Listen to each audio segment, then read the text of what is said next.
Welcome everyone to this week's Women's History Month event with the PHRC. We are so happy to have Rep. Mays join us to talk about the C.R.O.W.N. Act passing. Before we toss it over to her, I'd love to introduce our Executive Director, Chad Dion Lassiter. Thank you, Director Brothman. Want to say happy Women's History Month to everyone. Want to first and foremost just say how humbled and honored we are to have ASL here. It's certainly a blessing. It's certainly an art, and it's certainly a discipline that is so welcome and so much, very much appreciated here. Thank you for all those who are internal to PHRC, our stakeholders outside of PHRC who are joining us. I see our chairman here. Will be remiss if we didn't say a social justice salute to him as well. Without further ado, just really excited to have State Rep. Mays here.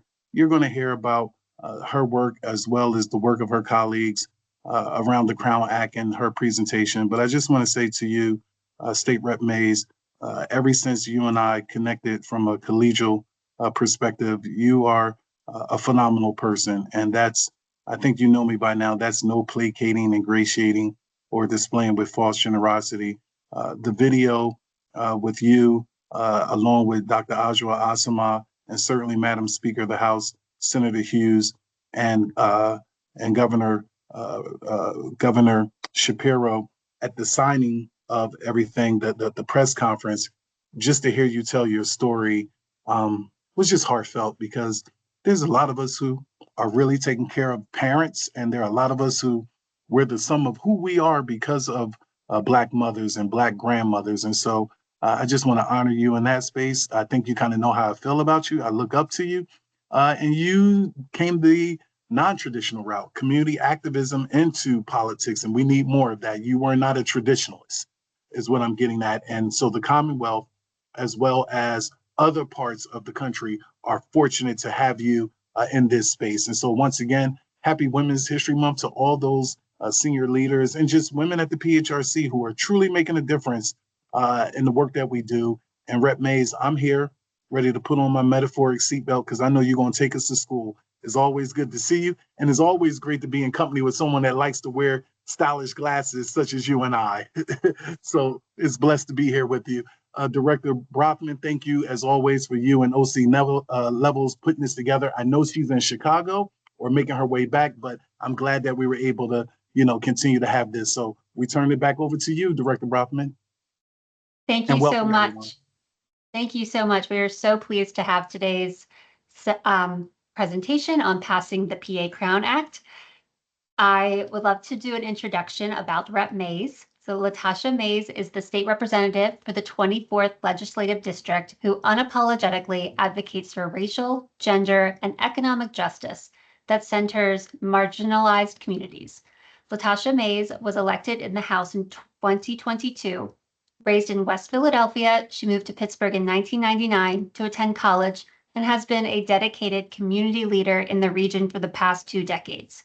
Mays is a graduate of the University of Pittsburgh, earning a Bachelor of Science degree in Business Administration, and also earned a Master of Science degree in Public Policy and Management at the Heinz School of Carnegie Mellon University. With 25 years of national leadership in reproductive health, rights, and justice movements, she has brought this depth and breadth of leadership to the House. So without any more introduction, please welcome Representative Latasha Mays. Good afternoon, everyone. Thank you for, sorry, my video player was trying to start the presentation without me. Good afternoon, everyone. I am State Representative Latasha D. Mays. I use she, her pronouns. Happy Women's History Month.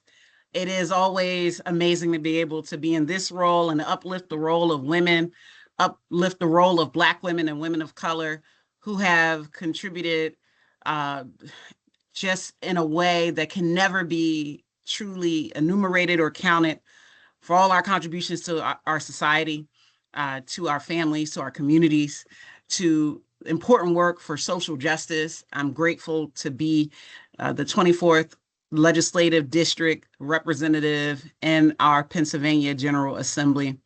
Thank you, Chad. Thank you for having me. Thank you to your entire team. for this invitation and this opportunity to share about some of my legislative work in the House of Representatives to pass the groundbreaking landmark civil rights legislation of the Pennsylvania Crown Act, Act 54 of 2025. What a remarkable journey this has been. I became a state representative in 2023. And at that point, I was bringing almost over 2 decades of experience as a community organizer, but almost 20 years in leading a nonprofit organization, New Voices for Reproductive Justice, that was dedicated to the health and well-being of Black women and girls and gender expansive people, not only in Pittsburgh, where we began, but all across Pennsylvania, back to my hometown of Philadelphia, and even into Ohio, where we were based in Cleveland and Northeast Ohio. So that is where I began my work for justice, my work for equity and equality, and my work that centers marginalized people, particularly Black women and girls. And so it is where I was made into the leader that I am. The movement for reproductive justice and my own lived experiences prepared me to be in this role today. And what I have found most as a legislator is that you have to talk about your own experiences to create the changes that you want to see in this legislature, but in our communities that we serve, our districts that we serve, and across the Commonwealth. I was not expecting that my first bill that I would introduce would be the C.R.O.W.N Act. I did not know what it was going to be. I had some ideas. And then our history-making Speaker of the House, Joanna McClinton, came to me right before budget season, and she said, I want you to be the prime sponsor of the C.R.O.W.N Act. And my first response was shock and disbelief. One, I'm new here. I am new. I'm new to this role. I'm new to the Capitol. I'm new to the legislative process. And she said, you will do the work to get this done, and that we will get it over the finish line together. And so while I was hesitant, what more powerful piece of legislation could I start my legislative career with than the Pennsylvania C.R.O.W.N Act? And so we began to do the work. I'm never been really daunted by a challenge, but I understood the weight of what the speaker was asking me to do. As a first-year legislator, to be able to help move the C.R.O.W.N Act, to connect it to the national work that was happening already, to build upon the foundational work that the Pennsylvania Human Relations Commission was doing, and to do what I do best, which is build public support for important issues like ending race-based hair discrimination. I didn't have to think far about what that experience might be like for a Pennsylvanian, because it's my own experience as a legislator, as a Black woman, as a Pennsylvanian who has natural hair and who has locks and who has had my own journey around loving my hair exactly as it is, and the pressures that we face as Black people and Black women to change, to not be who we are, to be made to feel that we are not invaluable or not valued as much, not respectable. And I'm not even into respectability, but these are the messages that we get growing up as Black people and as Black Pennsylvanians, especially as Black girls and women, that we have to present ourselves a certain way. So I didn't have to look to anyone else about the experience of not only having natural hair, wearing my natural hair proudly, the barriers and challenges I faced by having natural hair, but knowing that me showing up as myself is me being the best person I can be. And then shortly after the speaker asked me to prime sponsor the C.R.O.W.N Act, I also became a mom. So then now I need to be the best mother I can be, best parent I can be, and best change maker and leader I can be by bringing my own experiences to passing this legislation. It was a challenge from the beginning.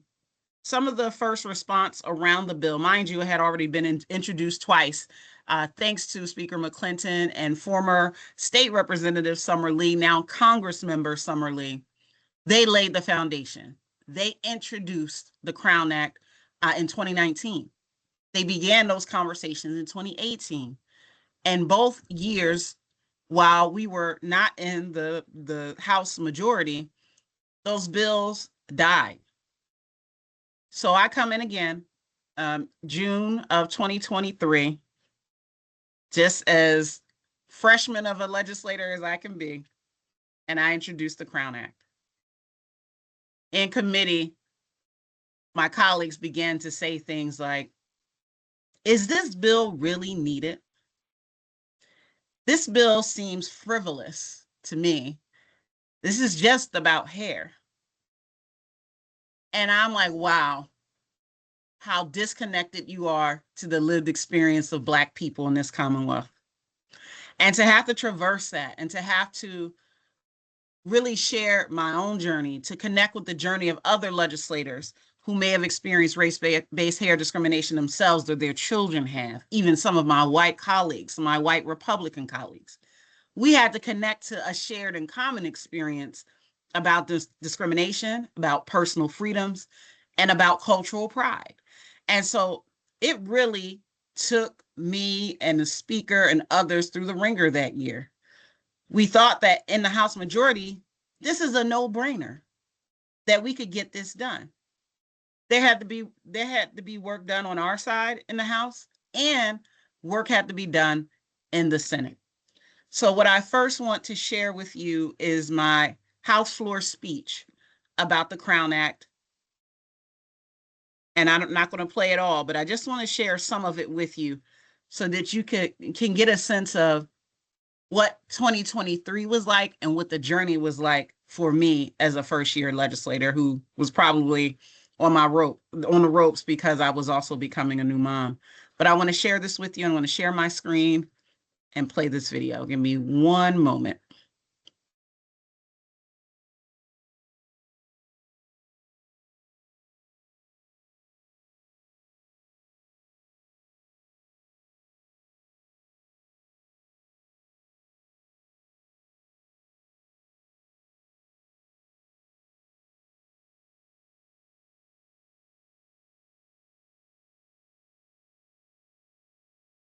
It seems like the audio is not sharing. Sorry.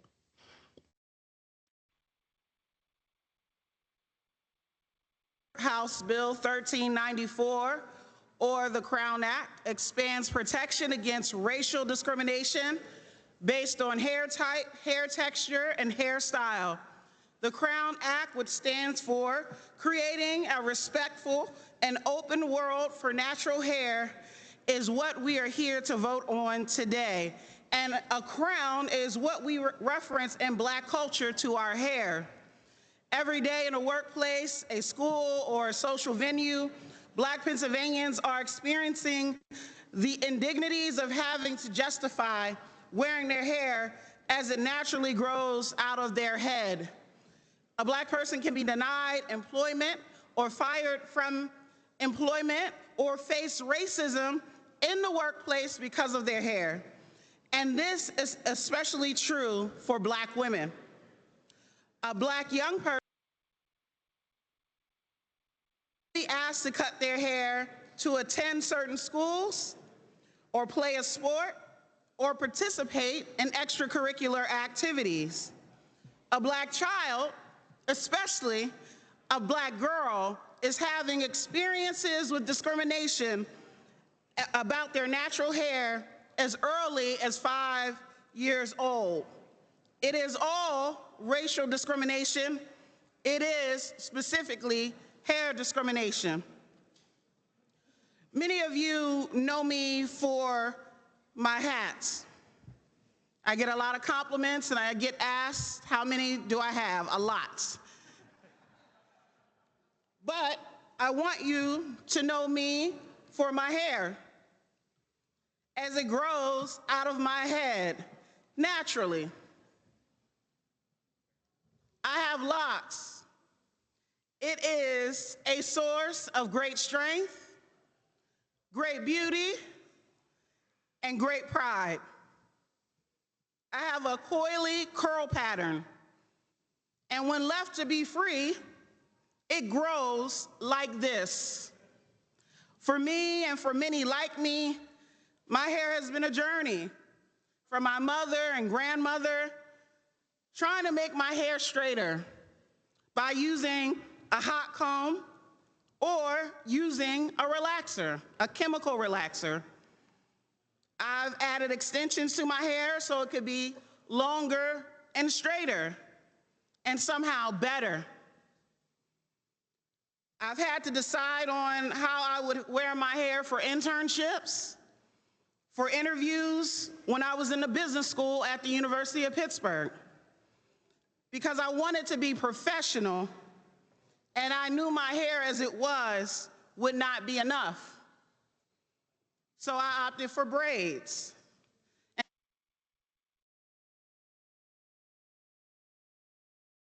I just wanted to stop there and sharing that video.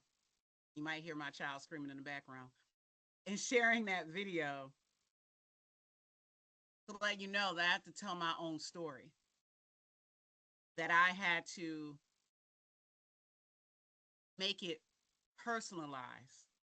So not only my colleagues not just continue to have a conception of me that may not have been true, but they get to learn more about who I am, what I've experienced, and why I would even be presenting or introducing and leading the passing of the C.R.O.W.N Act with Speaker McClinton. I wanted them to know me. At that point, they just thought I was a very well-dressed legislator from West Philadelphia, now representing Western Pennsylvania, who had the opportunities to showcase her number of hats. But I wanted them to see my hair, because I'm not hiding my hair. I just happen to like hats. But I wanted them to see my hair. And it wasn't freshly done that day. I didn't have a fresh haircut or a fresh lineup either. But I wanted them to see my hair as it was, because I'm proud of it as it is.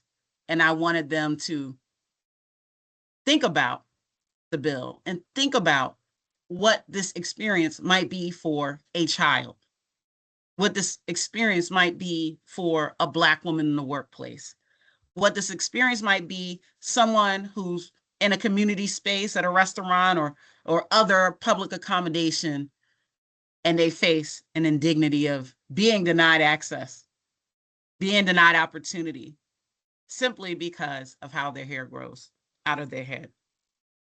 Ending race-based hair discrimination is about cultural pride, for sure. It is about civil rights and human relations, 100%. It is also about a legal idea about what race is and what race isn't.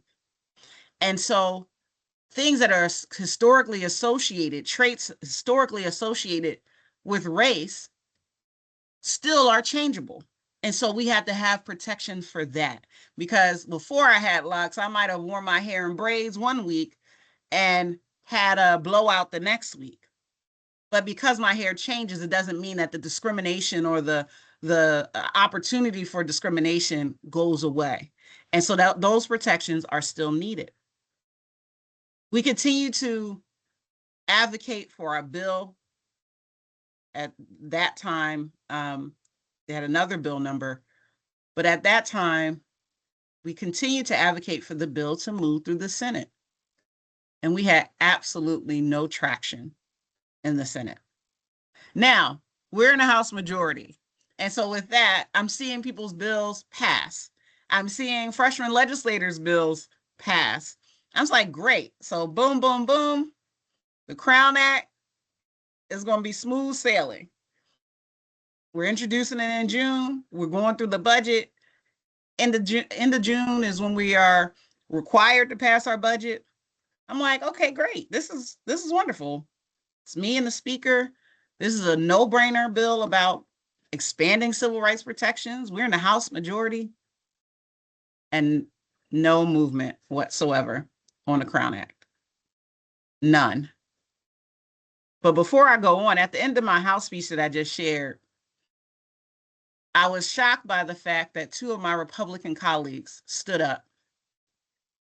And you might think they were standing up in opposition.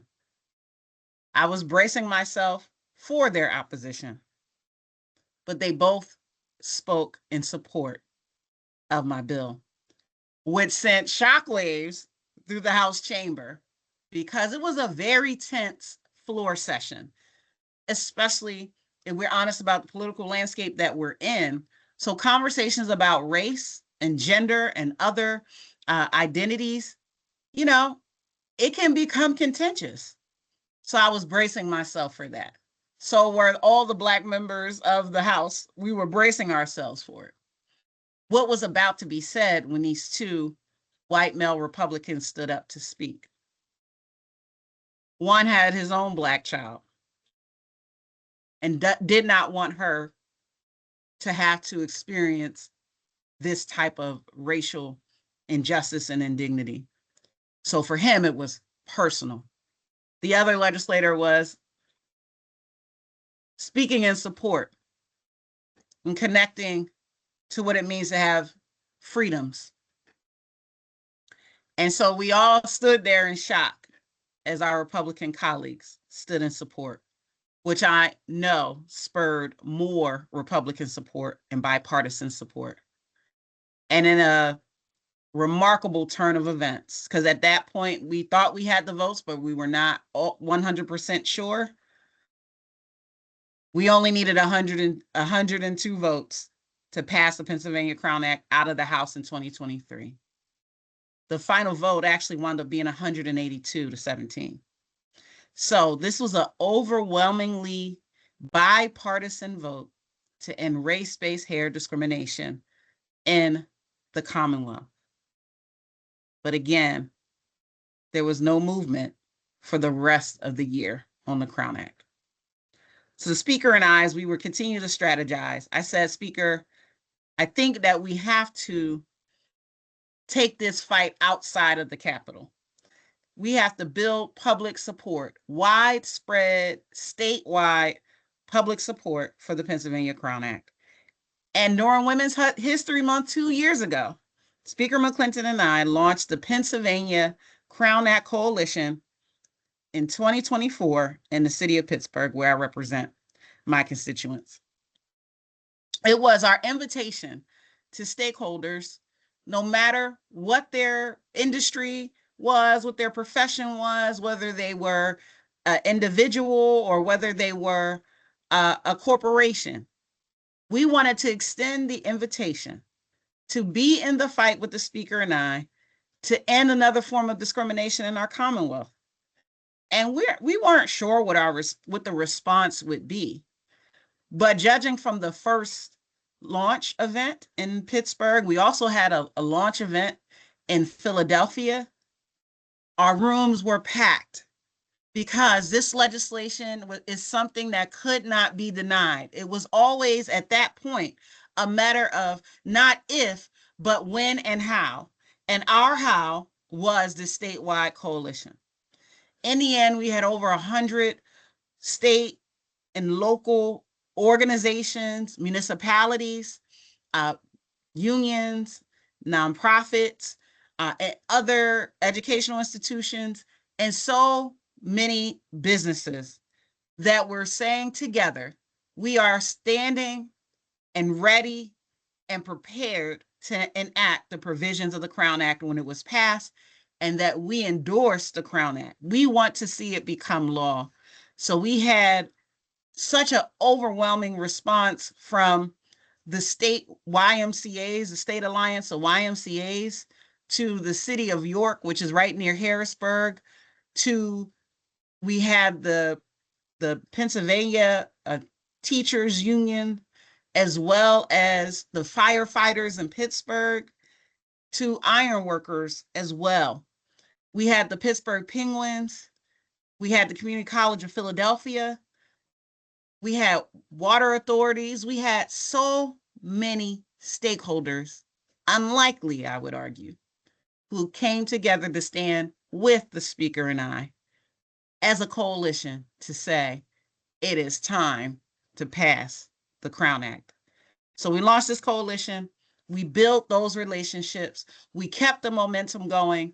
And in June of 2024, we had our Crown Day of Action in the Capitol. So a year after the Crown Act passed out of the House, we had our Crown Day of Action, which we did and organized in partnership with the Links chapters across Pennsylvania, as well as the Human Relations Commission and other stakeholders who came together. The coalition, of course, the PA Crown Act Coalition, we all came together to tell the Senate to pass the Crown Act.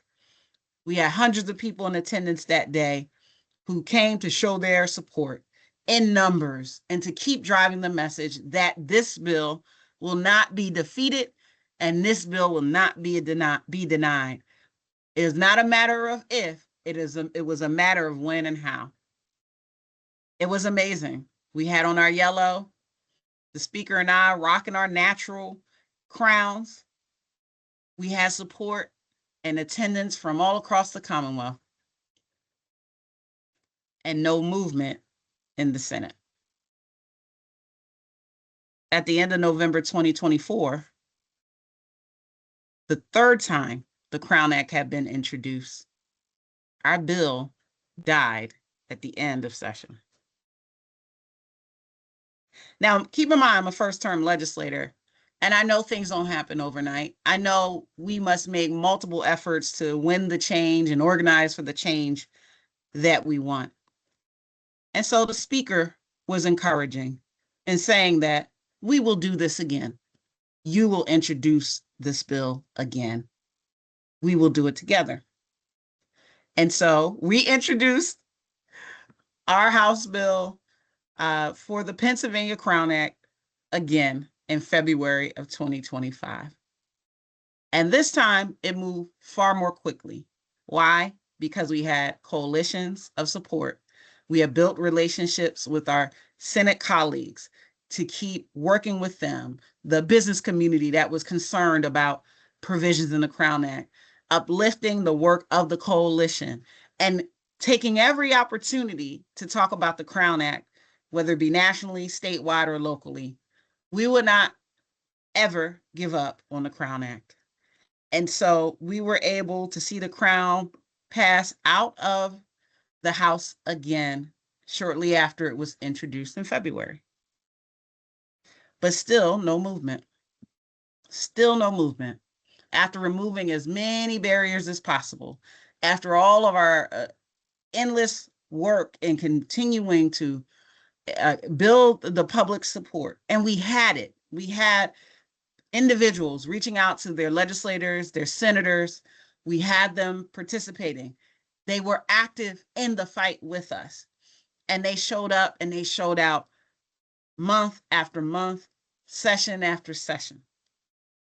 And so we had a breakthrough, and this is really Speaker McClinton's adept and effective leadership in her role and understanding her place of power and the moment that was required to make sure that the Crown Act made it to the finish line. I relied on her for her inside the building expertise, and I relied on myself, and she relied on me for my outside the building expertise. And those things came to a confluence when we were working to finally end the stalemate on the budget, where the speaker made it known to the Senate leadership that it was time to pass the Crown. Whatever was said, all the years of work leading up until that point, all of the organizing, but the moment had arrived, and I got the call that the Pennsylvania Crown Act was moving in the Senate. I couldn't believe it. I absolutely couldn't believe it. At that point, we are 3 years into the fight, the speaker 6 years into the fight. But she said, Mays, Crown Act is moving. And so, and when I say moving, I meant that Monday. It was a Friday. It was moving on Monday, and we had to get into gear, activate our coalition to be ready for this moment. Because this moment wasn't just going to change me and change the speaker. it was going to change this Commonwealth. It was going to change the lives of Black Pennsylvanians. And the provisions of the Crown Act, you know, I won't take it for granted that folks may not know what it changed. It changes the Pennsylvania Human Relations Act. And they are responsible for enforcement. But it says that hair is a trait historically associated with race and that it is protected. And so to have that type of legislation in our current political climate in a divided legislature led by two badass Black women in the House of Representatives, supported by legislators in the Senate like Senator Vincent Hughes and others, Republican colleagues who not only stood in support of the bill, but co-sponsored the bill. We worked through the legislative process on the Senate side. And that day in November, the bill passed the Senate 44-3, which meant it was heading to the governor's desk to be signed. Now, the governor, in grand fashion, we took the signing on the road to Philadelphia, where I'm originally from, in West Philadelphia, in the neighborhood where I grew up, in a natural hair salon. The speaker, the governor, Senator Hughes, Dr. Adjoa Biasamoa, and we stood together with our colleagues and stakeholders and community members. My family was in the audience. The governor signed the Pennsylvania Crown Act into law on November 25th, 2025. This law to take effect in 60 days. I do want to share the video from that day because it's an important day. And I believe that because of the nature of the Crown Act, the likes of legislation we have not seen in a very long time, that it must be uplifted and celebrated. So I'm going to share one more video and then I'll come back to close.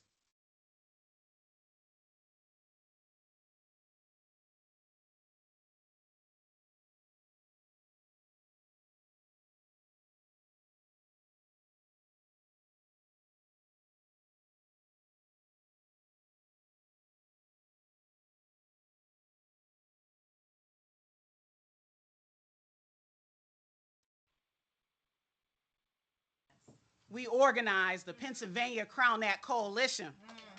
Over 100 unions, businesses, entities. We had actual cities endorse the Crown Act. And that we have been able to build statewide support for the Crown Act. But that's all because of the history-making leadership of our speaker, Joanna McClinton, and this is not possible for me or for us without our speaker. Thank you so much. And with the signing of the Crown Act, we expand our civil rights protections and affirm a simple truth. We all deserve to show up as our full, free, and authentic selves. This law is a reflection of the power of our community. Again, I want to thank the Crown Act Coalition. I want to thank the Black Caucus in the building. Absolutely. I want to thank every member of the General Assembly who voted yes, because if you don't remember, the vote was 44-3. We only need 26, so that means this was a bipartisan effort. Every legislator who did any piece of this to help me and the speaker get this across the finish line, I love you and I thank you for everything that you have done. Governor Shapiro, now we need to work on your natural hairstyle for 2026. I'm heading toward Hughes. Miss Lorraine. We're going to help our dear governor with his natural hairstyle, but he has elevated the Pennsylvania Crown Act. That's why we're here today. And that's why we're prepared to continue to spread the good news of the Pennsylvania Crown Act, because it takes a House, a Senate, and a governor's signature to end race-based hair discrimination. Governor, I thank you. Thank you for all the ways you show up. Thank you for supporting laws that help us to be our greatest and best and the most authentic selves. We are changing Pennsylvania today. Yes. We are changing it for my daughter, she's 2, but she would have faced some form of race-based discrimination by that time she was 5 years old. We are changing the trajectory of the future of our children. That's why this bill is necessary. That's why this bill is not frivolous. That's why this bill is needed today. As we stand here with pen in hand, let us remember our work is not done. Our goal as legislators and policymakers and elected officials is to make this Commonwealth more fair, more just, and more free. That is our charge today. So for every child, every worker, every person who faced an indignity because of race-based hair discrimination, that ends today. For every opportunity and dream deferred, we reverse the course of history and herstory. We create the future that we want for Pennsylvania, that we need for Pennsylvania. Every curl, every kink, every coil, every strand of natural hair is now protected. I want to thank my staff in Harrisburg and in Pittsburgh, all the staff of all of our colleagues, and every person who told their story, every person who shared their experience, everyone who had the courage to call in and make the complaint about hair discrimination. This moment is for you. This moment is for my 2-year-old daughter. This moment is for my mother. This moment is for all of us. Right. It is time to sign the Pennsylvania Crown Act.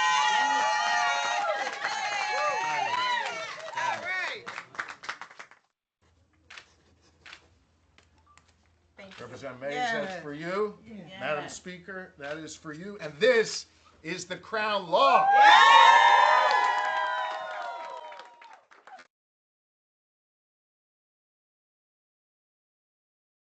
I'm going to end my presentation today by saying, some days I still can't believe that we passed the Pennsylvania Crown Act.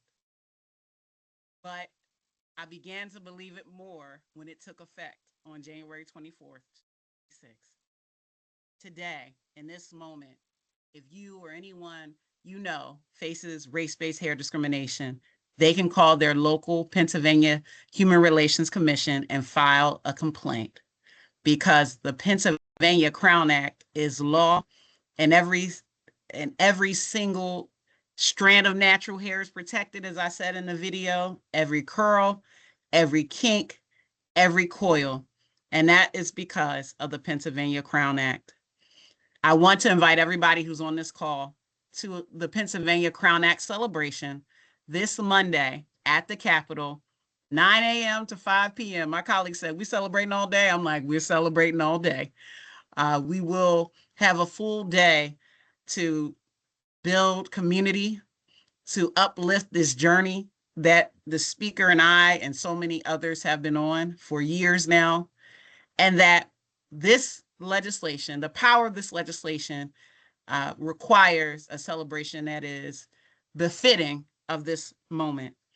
And so if you are under the sound of my voice, you are welcome to attend the Pennsylvania Crown Act celebration. You can go to my website and register right now at pahouse.com/Mays, MAYES.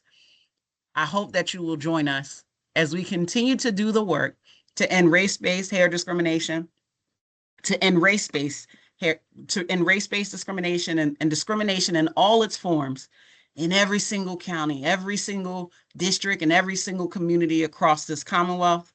I thank you for your support. I thank you for being part of the coalition.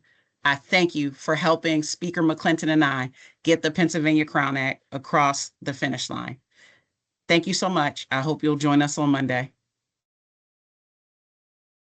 Thank you so much.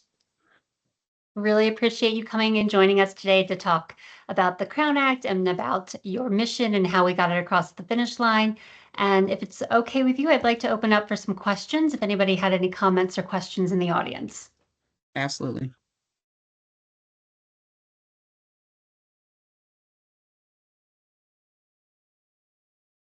see we had a few comments in the chat, so I'll read a few of those.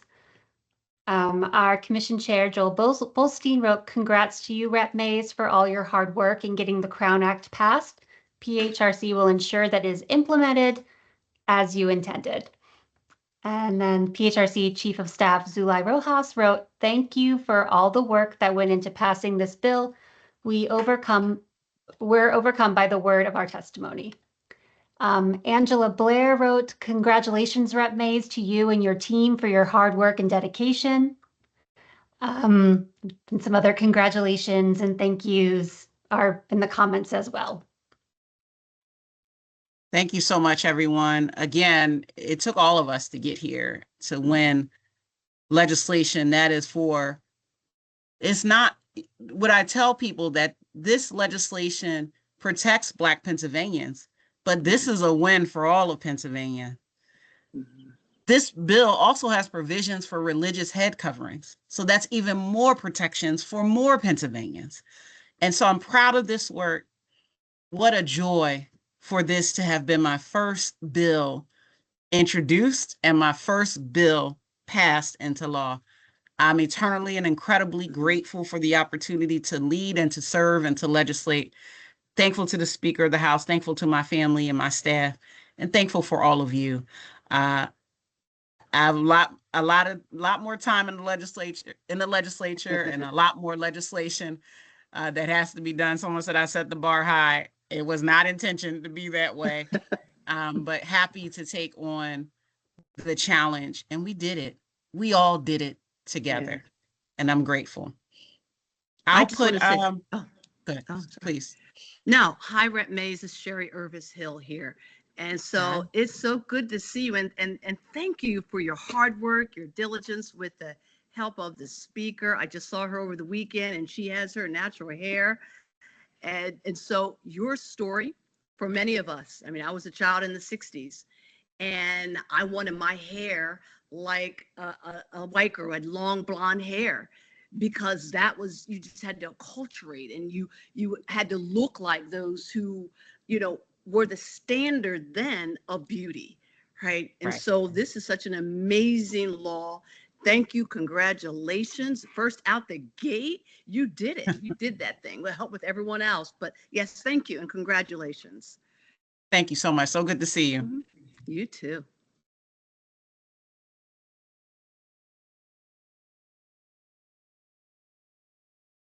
Edie Lassiter, I saw you took yourself off mute. Did you have any comments to share? Just awe-inspiring like always, and just looking forward to the sentiments that our chair shared. PHRC will do all that we need to do under the Pennsylvania Human Relations Act to make sure folk are not discriminated against. I would also just briefly encourage people, when you have some available time, to look into our C.R.O.W.N. Act guidances. Embedded in that is that you can't be discriminated against because you're pregnant. You can't be discriminated against because you're LGBTQ plus historical. And so what else can we say other than to all the persons that were front and center with this? Congratulations, and thank you for seeing the humanity of Black Americans as well as all Americans. This act will go a long way for future generations. I do have one more thing. Rep. Mays, if you don't mind, you may have done it. I find these kind of moments where we should really journal them and come back to them and revisit them. So I don't know if you've journaled the experience, but you've taken us kind of through what happened from the time that you were on the floor introducing it to where it is now. I just find journaling to be important, and those journals can also serve as an opportunity for the launch of a book. With a, you know, so just thinking in that direction. Well, thank you for that. I haven't journaled, but I do try to mark the moments with video and photos and things of that nature. I think it's important to journal this whole legislative journey for sure, because it is a harrowing adventure, to say the least. But thank you for encouraging that reflection, because everything happens when things do happen in the legislature, they happen quickly. And so Yeah. you can kind of lose the experience if you don't take a moment to reflect on it. And before we go, because I actually have to go to a paid family leave press conference, if that is any indication of the work I'm interested in the legislature, is about systems and culture change for all Pennsylvanians. And so I did want to share that I have my trusty crown with me. It travels with me across the state and to the Capitol. And when you come on Monday, you'll get a chance to see me in the with the crown. The speaker has her crown. And our goal is we're going to be doing photos too with people and the crown. So we hope to see you there on Monday. I did include the link. And thank you all so much for having me, and happy Women's History Month. Thank you so Happy much. Women's History Month. Thank you so much. Thank you everyone for joining us.